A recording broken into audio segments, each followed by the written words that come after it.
这俄军在赫尔松究竟是什么情况？前些天刚让赫尔松地区的全部中小学放假，并将孩子们疏散到俄罗斯。现在俄军又在进行赫尔松居民大撤离，就是因为赫尔松州州长请求俄罗斯能够疏散该地区全部居民，理由是乌军正在攻击赫尔松和新卡霍夫卡等城市，并且屠杀赫尔松人民，以报复入俄公投。这位州长希望能把赫尔松全部居民疏散到克里米亚、罗斯托夫、克拉斯诺达尔边疆区和斯塔夫罗波尔边疆区。俄罗斯副总理也同意了这个请求，并表示所有疏散到俄罗斯其他地区的赫尔松居民都可以获得免费的食宿供应。不过，为了稳定这些居民的人心，也有消息称并不会转移这些居民。这不仅仅面临着实际上的巨大困难，这些疏散地区可是隐藏着数量众多的乌军情报人员和破坏小组。选择疏散这些民众，那岂不是说明俄军无法保护加入俄罗斯的地区吗？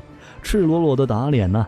说白了，赫尔松提出撤离的请求，还是因为乌军攻势凶猛。从上月开始，乌克兰就已经在多个地区展开了猛烈反击，最为突出的就是动用大批兵力攻破俄军哈尔科夫防线，从而取得了俄乌战争以来的最大胜利。乌军不仅在哈尔科夫实现了突破，并且还控制了顿涅茨克的莱曼地区，这可是顿涅茨克的重要交通枢纽。而俄军2次大撤离更是损失惨重，将尊严完全丢在了乌克兰战场。乌军在哈尔科夫的胜利极大地刺激了泽连斯基的内心，原来俄军并没有那么强大，乌军反击也可以这么有力。所以乌克兰加强了在赫尔松地区的反攻力度，凭借着美国援助的海马斯火箭炮，乌军直接切断了安东诺夫斯基大桥的交通，因此极大地冲击了赫尔松地区居民的信心，并且这些地区的控制人还担心乌克兰的清算，于是就有了要从该地区撤离的念头。目前的乌军正不断向赫尔松地区推进，不过推进速度并不快，甚至可以用缓慢来形容，但却一直在增加对赫尔松地区俄军的压力。毕竟现在的俄军日子并不好过，尤其是克里米亚大桥被炸以后，俄罗斯本土与克里米亚的联系大幅削弱，铁路运输中断，数以千计的卡车只能采用轮渡运送，这也是克里米亚自身就面临巨大供给压力，更别说继续持续在赫尔松地区的俄军了。让他这里的俄军也全线进入防守装备，但自身防守的力量都不够，很难抽出兵力为赫尔松地区的俄军解围。被困在赫尔松地区的俄军想要脱困，只能靠自己了。赫尔松俄军也没想坐以待毙，曾出动了坦克试图突围，但被乌军打回来了，并且大量人员与装备的损失反而导致俄军进一步后撤。同时乌军也在继续摧毁俄军的补给，近些天已经不知道多少个俄军野战仓库葬身火海了。赫尔松地区的负责人还对外宣称一切都很好，一切都在控制当中，但目前俄罗斯的动静表示，这些人正带着家人逃离赫尔松市和新卡霍夫卡，试图逃往更安全一些的克里米亚，如果可能的话，还会选择从克里米亚再前往俄罗斯。赫尔松这个地区战略位置非常重要，处于尼古拉耶夫和克里米亚之间，并且控制着通往克里米亚半岛的唯一陆上通道，以及将乌克兰一分为二的第聂伯河河口。在2014年，为了报复克里米亚公投入俄，乌克兰曾切断克里米亚半岛的淡水供应，所以俄军在入侵乌克兰初期便第一时间控制了赫尔松地区，恢复了克里米亚半岛的水源供应。也因为赫尔松的战略地位，即便俄军不断动用巡航导弹打击乌克兰重要城市，但乌军仍选择集中兵力在赫尔松地区进行作战。在攻入赫尔松地区之后，便切断了克里米亚与卢甘斯克地区的联系。攻入赫尔松地区的乌军还可以打击卢甘斯克地区的目标，为下一步的反攻提供基础，还可以将海马斯火箭炮部署在赫尔松地区，打击克里米亚的军事目标。此前，克里米亚大桥就遭到了乌克兰的爆炸袭击，直接炸断了克里米亚大桥一半的公路桥梁。从10月8日以来，俄军一直都在抢修，目前仅仅维持了一半公路交通。对于目前的俄军来说，如果顶不住乌军反攻势头，不仅有可能失去赫尔松地区，甚至连克里米亚也要面临危险。而乌克兰在西方国家的帮助下已经杀红了眼，这也是赫尔松为什么会出现局部撤离的局面。临近冬天，俄军的日子反而越发难过了。乌军在赫尔松集结了12.5万兵力，正面强攻俄军2.5万精锐空降兵。对俄军而言，最好的选择就是放弃防守第聂伯河西岸，放弃赫尔松市，退守到第聂伯河东岸据河而守，这是最稳妥，也是对士兵生命最负责任的战法。然而，因赫尔松的攻投入俄，赫尔松市作为赫尔松州的首府，又偏偏位于第聂伯河的西岸，这使得俄军被迫打政治仗，军事上需要撤，但政治上不能撤。最终，俄军选择的只能是坚守阵地。在乌军第一轮反攻中，已经收复了2500公里的土地，但也遭到了俄军的顽强抵抗。乌军攻势受阻，俄军也重新建立第二道防线。如果乌军继续进攻，即便打赢，也要遭受巨大损失。而第聂伯河西岸的精锐俄军则很可能撤退到第聂伯河左岸。目前乌军采取的计划就是暂停进攻，让这2.5万俄军精锐进退不得，然后凭借海马斯的精确打击能力摧毁了第聂伯河上的所有桥梁，包括安东诺夫铁路桥和安东诺夫公路桥，只留下了一座新卡霍夫卡水坝可以通车，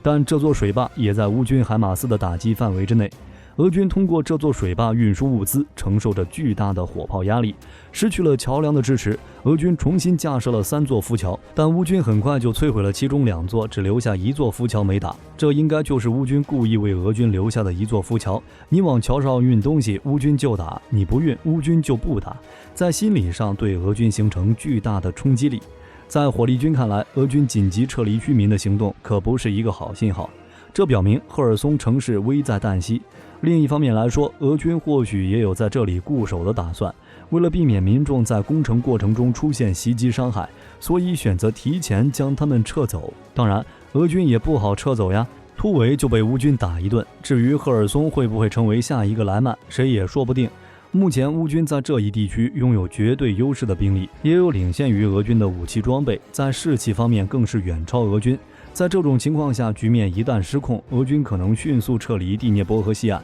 防止陷入临水包围的困境。到那时候再撤离民众，估计已经来不及了。综合来看，俄军似乎已经意识到赫尔松面临的困境，准备放弃这块刚刚加入俄罗斯的领土。但现在的问题是，被困在赫尔松的俄军还没有机会撤出来。主要撤离通道不是被乌军摧毁，就是被控制。换句话说，现在的赫尔松已经失去了撤离的最佳时机。当然，这并不是俄军高层的错，而是莫斯科多次拒绝从赫尔松撤离的请求。乌军正在温水为煮青蛙，在进一步切断俄军供给并摧毁其野战仓库的同时，也在缓慢施加压力。等到乌军准备充足，而俄军削弱到一定程度的时候，会在赫尔曼重复伊久姆和莱曼的战术，围3决1，让俄军沿着预先准备好的通道撤离，在俄军走出坚固掩体后，在撤退途中攻击俄军。而目前的俄军并没有能力对付这种战术，甚至可以说这是俄军唯一的路。补给不足已经让俄军在赫尔松地区难以长期坚守，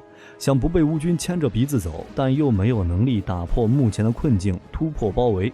乌克兰表示，目前哈尔科夫地区的东北部已经有500个居民点被解放。乌克兰军队上月在该地区深入俄军后方，在极具战略重要性的赫尔松地区已经夺回数十个被俄军控制据点。而顿涅茨克地区的43个定居点和卢甘斯克地区的7个定居点也被解放。现在已经渐渐接近冬季，赫尔松地区的气温也下降到了个位数，但从俄军投降的俘虏来看，他们仍穿着单衣。俄军的冬季保暖装备明显不足，而对于第聂伯河西岸的俄军来说，补给线已经被乌军打烂了，即便有冬季保暖装备，也不一定能送来。这些现象都在展示着俄军的困境。在赫尔松前线投入的动员兵效果并不理想，这些士兵没有经过良好的训练就被投入到赫尔松战场上填战壕。这些动员兵和合同兵、义务兵很不同，他们大多数都是经历丰富的社会人，不会因指挥官的一句命令就不要命地往前冲。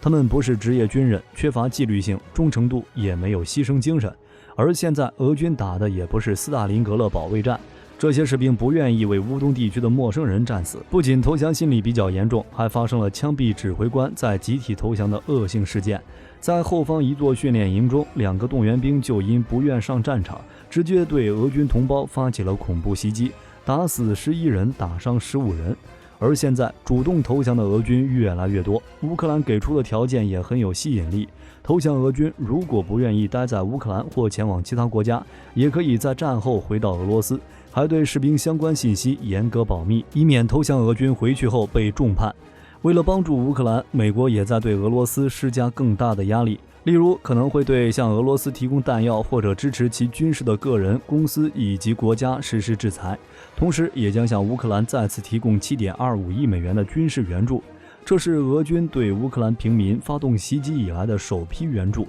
援助计划将为其提供弹药与武器，例如火箭炮或者防空系统等。而俄罗斯也更换了军事总指挥，由俄军悍将苏洛维军接任，曾经历车臣战争、叙利亚战争，具有一线作战经验。此次对乌克兰的全境轰炸就是这位总指挥的手笔。虽说俄军对乌克兰能源和通讯设施进行了多日轰炸，但取得的成果却不算大。乌克兰称其30%以上的设施受损，但全国供电并没有陷入大范围中断，3000多个定居点都已经重新送电。这应该是因为乌军已经获得了许多防空系统，才让俄军袭击效率变低。未来乌军还将获得更多的防空武器，俄军的军事恐怕会越来越不乐观。只是俄罗斯貌似并没有意识到，反而对使战争升级的举动进行辩护，认为没有必要对乌克兰发动新的大规模袭击。俄罗斯也无意摧毁乌克兰，甚至表示动员22.5万预备役参与战争并不后悔。关键是俄罗斯在上个月设定了动员30万预备役军人的目标，引起了国内的强烈反战情绪，还导致了数万人逃离俄罗斯。而上了战场的预备役表现也不尽如人意，面临着严重的士气问题。虽然新补充的动员兵已经抵达南线，但因为缺乏训练，心理与身体素质等方面也没有做好进入残酷一线的准备，并且俄军还面临着严重的装备不足问题，甚至有些部队2人才拥有1把枪。只能说目前的俄罗斯有些破罐子破摔了。你说没有经过专业训练的预备役上了战场有什么用？更别说装备不足了，完全就是送上去填战壕的。等这批动员兵死伤人数过大以后，火力军估计俄罗斯国内将会爆发更大的反战情绪，咱们拭目以待吧。好了，本期内容就到这里了，有什么想说的欢迎在评论区讨论。我是火力军，咱们下期再见。